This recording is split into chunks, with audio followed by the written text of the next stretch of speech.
வீடு வாங்கணுங்கிற கனவு எல்லாருக்குமே இருந்தாலும் டவுன் பேமெண்ட் கட்டுறதுக்கே எங்கிட்ட காசு இல்லை, நான் போய் எங்கள் வீடு வாங்குறது அதுக்கப்புறம் இஎம்ஐ கட்டணும்னு யோசிச்சுட்டு இருந்தீங்கன்னா நான் சொல்கிற இந்த ஸ்ட்ராட்டஜி நீங்கள் ஃபாலோ பண்ணீங்கன்னா டவுன் பேமெண்ட் கட்டுறதுக்கு உங்களுக்கு காசும் கிடைக்கும்.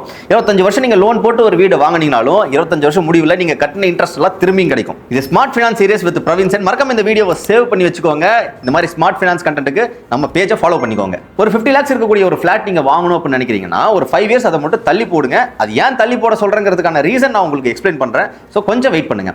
சப்போஸ் ஒரு 5 years கழிச்சு வாங்குறீங்க அப்படின்னா 50 lakhs இருக்கக்கூடிய அந்த ஃபிளாட் ஒரு 5 வருஷம் கழிச்சு இன்ஃப்ளேஷன் 6% ஏறறனால 67 lakhs இருக்கும் உங்களுக்கு. சப்போஸ் டவுன் பேமெண்ட் நீங்க 20% நீங்க கட்டணும், அது வந்து 13.4 lakhs இருக்கும். ஒரு ஸ்டாம்ப் டியூட்டி, ரெஜிஸ்ட்ரேஷன் எல்லாத்தையும் சேர்த்துனா நீங்க டவுன் பேமெண்ட் மட்டும் 18 lakhs நீங்க கட்டுற மாதிரியா இருக்கும். இந்த 5 years தள்ளி போட சொல்லியிருந்தேன் இல்லையா, அதுக்கான ரீசன் என்னன்னா அந்த 5 yearsக்கு நம்ம எஸ்ஐபி பண்ண போறோம். ஒரு 23,000க்கு நீங்க எஸ்ஐபி பண்றீங்க, ஒரு 5 yearsக்கு அட் ரேட் ஆஃப் 12% நீங்க எடுத்துக்கிட்டா டோட்டல் அமௌண்ட் ஒரு 19 lakhs இருக்கும். இது கொஞ்சம் ரிஸ்கி தான், பட் ஆனா மார்க்கெட் நமக்கு ஃபேவரபிளா இருந்துச்சுன்னா அந்த 19 lakhs நமக்கு கிடைக்கிறதுக்கான பாசிபிலிட்டி இருக்கு. இப்போ 5 வருஷம் முடிவில் டவுன் பேமெண்ட்டுக்கான 19 lakhs நம்ம கிட்ட இருக்கு. இப்போ ஃபிளாட்டோட பிரைஸ் பாத்தீங்கன்னா 67 lakhs. நீங்க டவுன் பேமெண்ட்டுக்கான அமௌண்ட் ரெடி ஆனனால மீதி இருக்கிற 80% நீங்க லோனுக்கு போற மாதிரி இருக்கும். which is 53.6 lakhsக்கு நீங்க லோன் எடுப்பீங்க. 25 yearsக்கு 9% இன்ட்ரெஸ்ட் நம்ம வச்சுக்கிட்டோம் அப்படின்னா இன்ட்ரெஸ்ட் மட்டுமே நீங்க வந்து லோனுக்கு அந்த இன்ட்ரெஸ்ட் மட்டுமே 81.3 lakhs நீங்க கட்டிருப்பீங்க.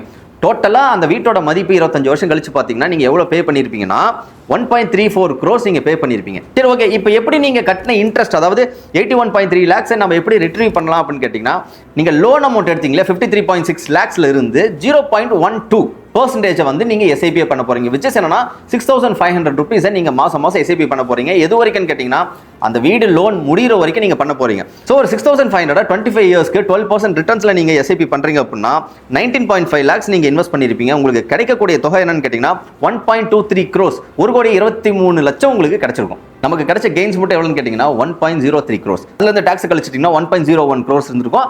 அதுல இருந்து long term capital gain tax நம்ம கட்டி தான் வேற ஆப்ஷனே கிடையாது. ஸோ அப்போ கடைசியா பாத்தீங்கன்னா உங்ககிட்ட 88.3 lakhs இருக்கும். நாம இன்ட்ரெஸ்டா நம்ம பே பண்ணது மட்டும் 81.3 lakhs.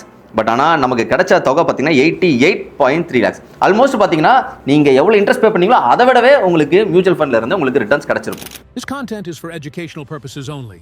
Consult a finance professional before investing.